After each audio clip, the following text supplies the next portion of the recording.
Hello ladies and gentlemen, today I'm going to be showing you how to exploit a Windows XP Service Pack 2 machine simply using a printer spooler vulnerability, which is exploited through just sharing a printer on the network. Now keep in mind that this is only for educational purposes, and please do not use it on your neighbors, your friends, or family. If anything, it can be used to show them, okay, look, XP is not supported anymore. This is a huge vulnerability. Just simply sharing a printer for your own convenience. So maybe you should think about upgrading to Windows 7, 8.1, or 10, just so you can have those security patches that patch these vulnerabilities, because this vulnerability in specific exists in XP Service Pack 2 and older versions, in any version of Vista, and in Windows XP, in Windows 7, but not on any service pack, only the base Windows 7, which keep in mind almost no one has base Windows 7 since there's automatic updates. I've never seen Windows 7 without SP2, and every Windows 7 in its later years shipped with SP2 in the stores. So I think for the purpose of this video, it would be more beneficial to showcase it in Windows XP, as the most updated version of XP is far more commonplace than the earliest version of Win 7, which surprisingly there's still a lot of Win XP computers, such as maybe some people that maybe aren't that tech savvy or don't want to spend the money to upgrade, they still have Win XP. Okay, so let's get started. Let us open up a brand new session of terminal, and keep in mind that for this exploit we need to have access to the subnet. So the first thing we want to know is, okay, what subnet am I in? So there are two commands you can use to figure it out. If you are using a strictly Ethernet interface like I am, you can use ifconfig, and if you're using a wireless configuration with Wi-Fi or anything like that, you want to use iwconfig. But you can see I'm not using wireless, so I'm going to just look at ifconfig. Don't look at LO at all, that's just your loopback interface. It's used for internal testing. It's not going to connect to your subnet.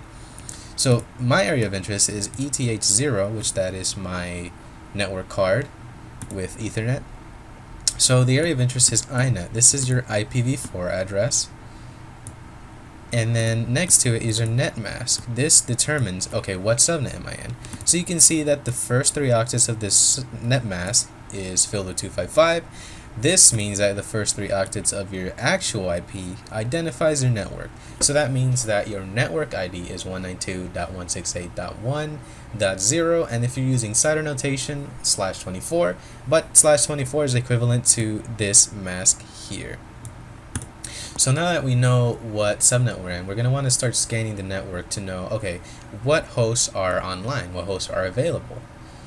Now, I like to use the command or program fping because it will scan the entire range that you supply it and tell you, okay, this is online, this is not online. You can use the ping manually without the fping, but you have to ping each individual IP, and we don't want to do that because we don't know if they're online or not. So let's just put a range. So the -A flag, what it does is it only identifies active hosts. So if there's anything offline, it won't appear in your list. -G is, okay, I want to specify this range of IPs to scan. So we identified that our subnet is 192.168.1.0, and our subnet mask is /24.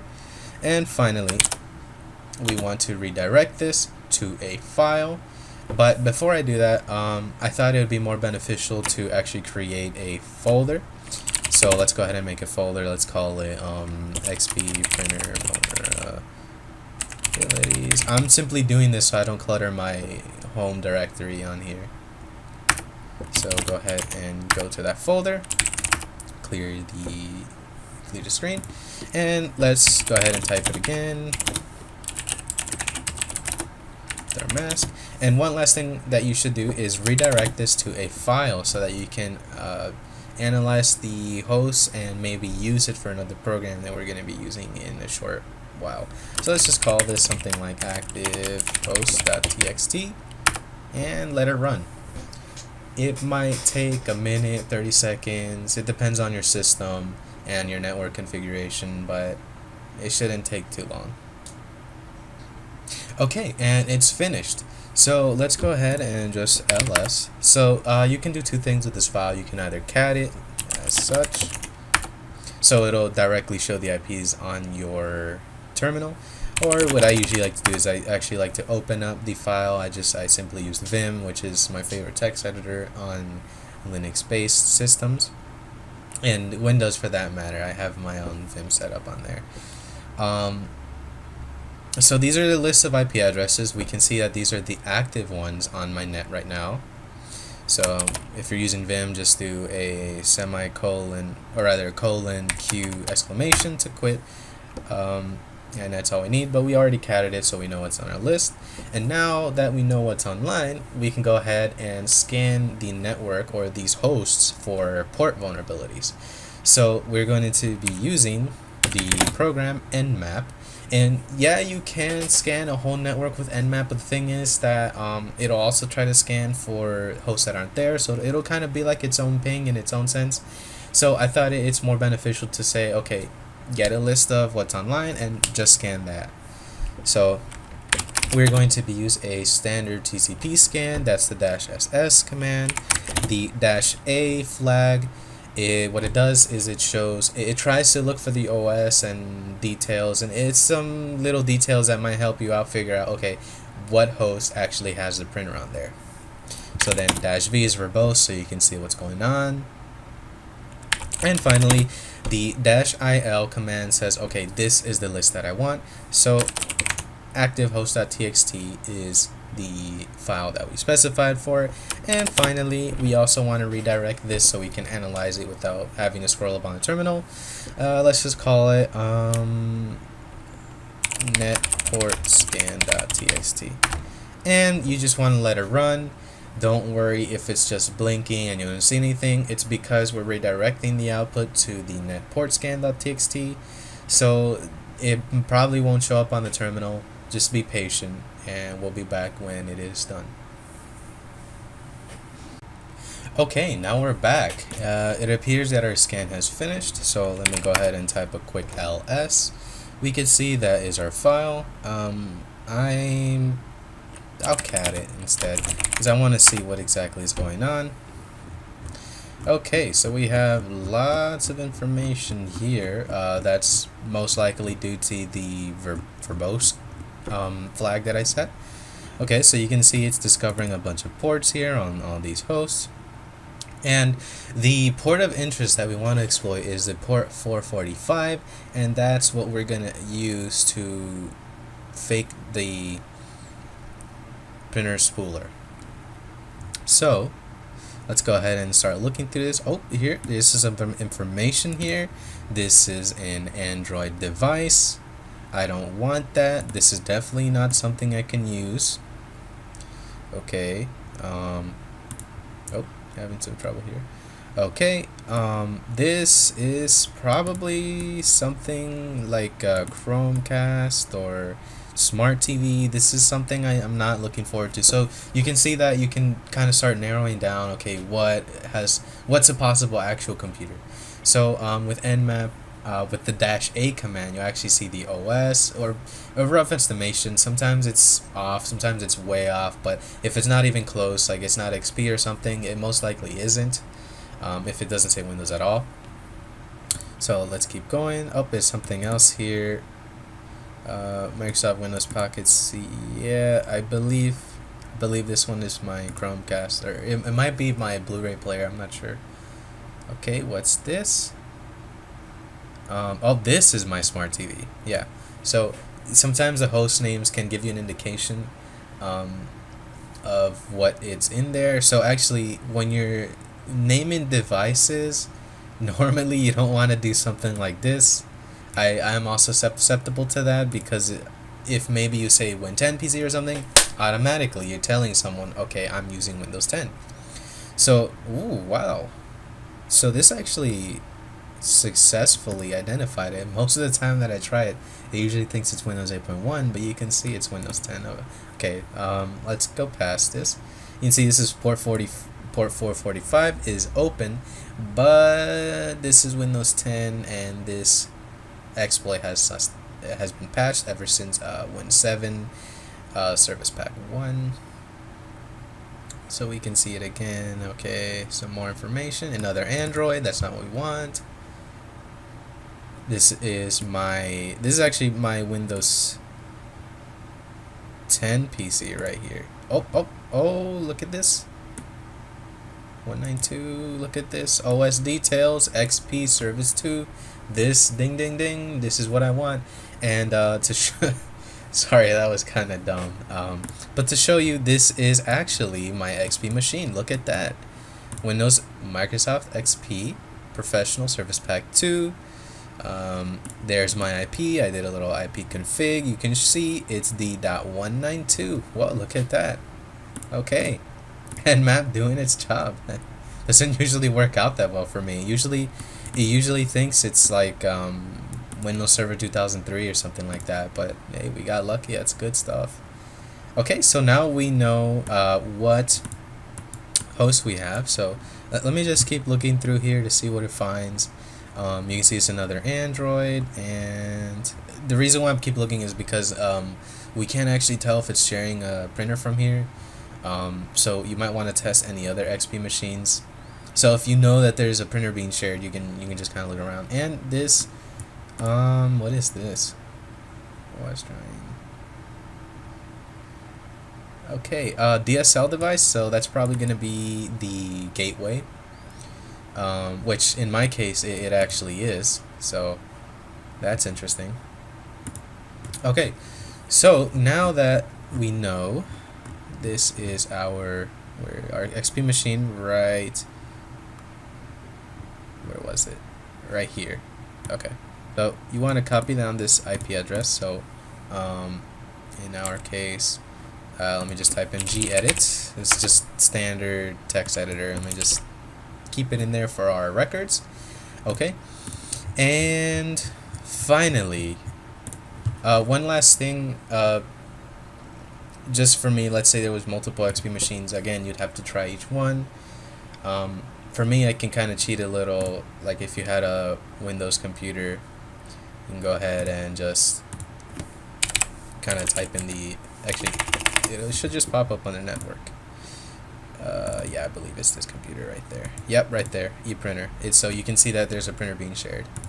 Okay, so now we are going to launch the Metasploit framework. So to launch it, keep in mind that we want to stay in this directory, because when we exploit it with a payload called MeterPeter, it will make a reverse TCP connection, and whatever you upload or download will be in this directory. Okay, so let's go ahead and start Metasploit. So all you gotta do is type msf console, wait a little bit, and it should start booting up.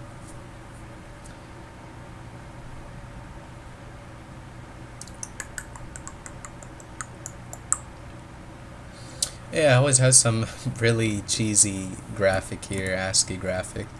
I always find that really interesting. But okay, so now that we're in the MSF console, let us search for spool. So what we're doing here is Metasploit is searching through its database, and it's trying to find, okay, spool. Spool is a key term. So since we're trying to exploit the printer spooler, this should show up with some sort of exploit. So with the Metasploit framework, it has kind of like all these different exploits that you can check at, and we know that it's the printer spooler that we want, so it might take a while, so I'll cut the video until it gets there.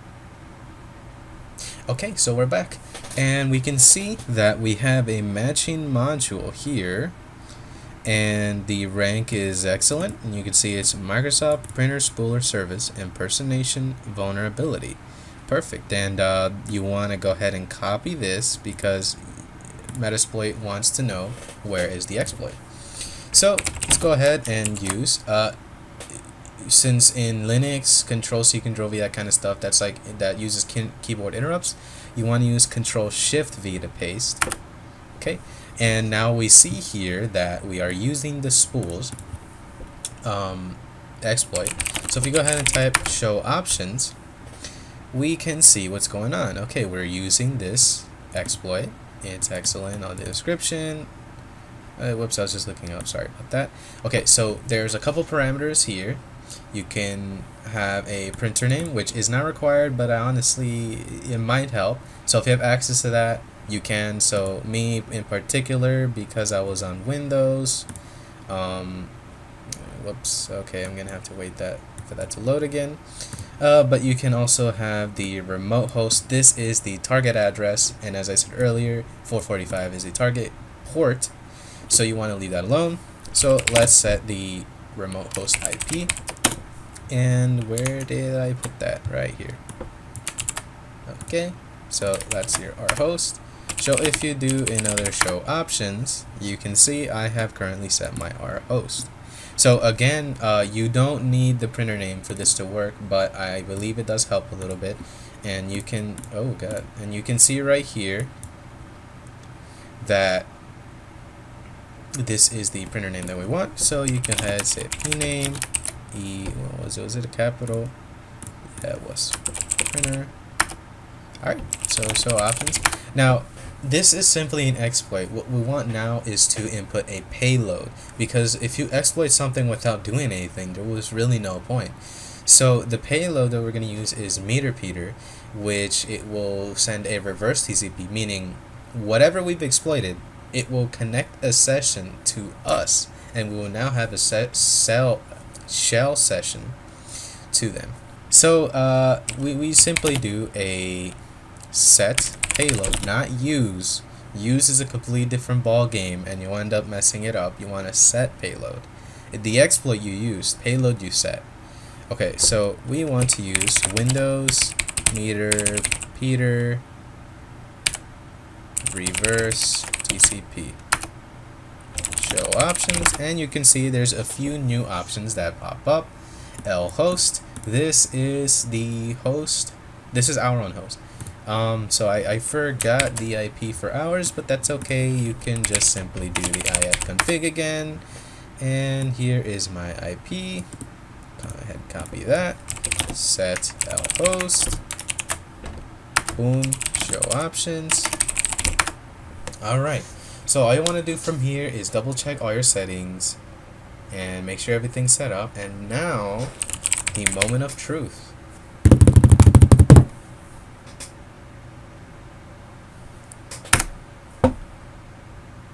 Oh, come on.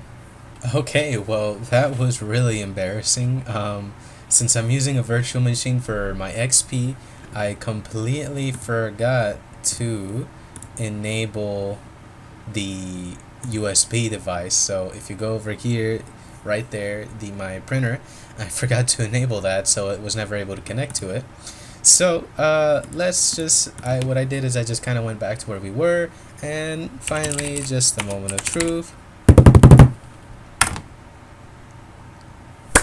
And we are in, ladies and gentlemen. We have just broken into a system using just a printer. Just imagine that. Just sharing a printer left you vulnerable for something like this. And to think that this went all the way till Windows 7 before the service pack.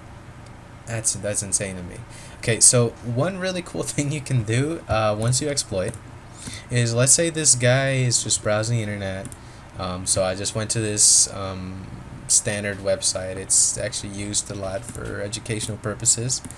So let's go ahead and take a screenshot.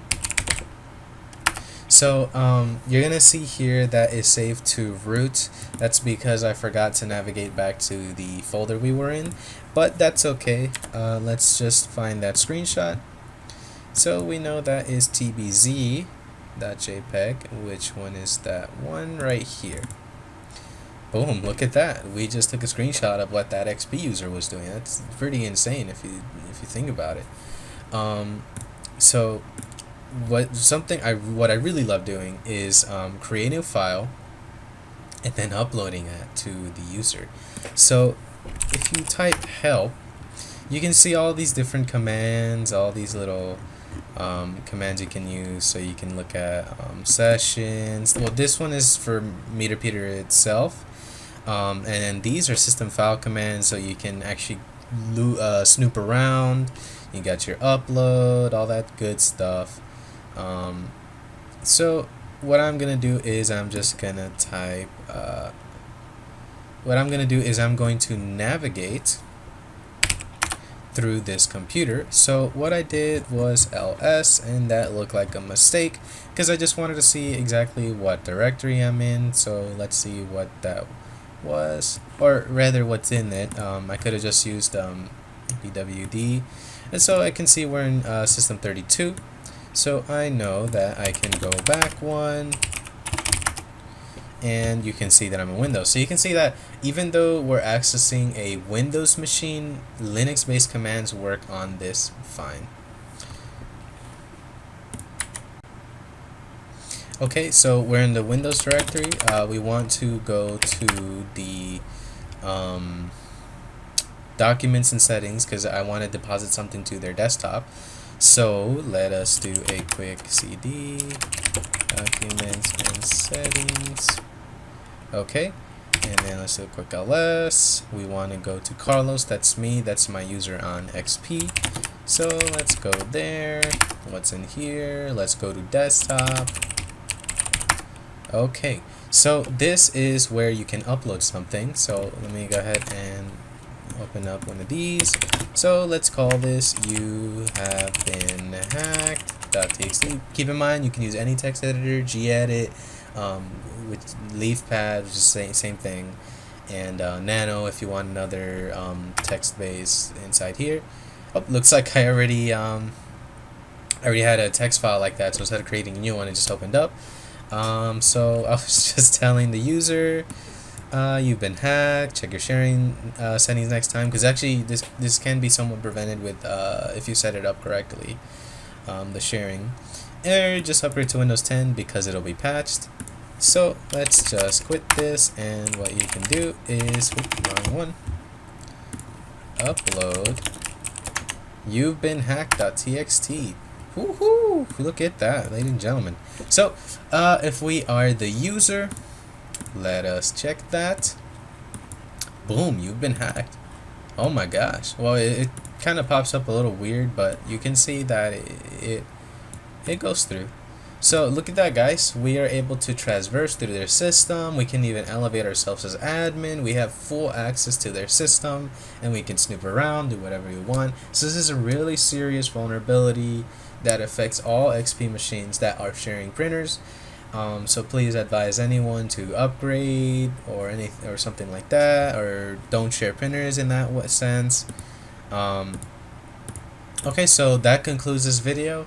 I hope you learned something, and have a nice day.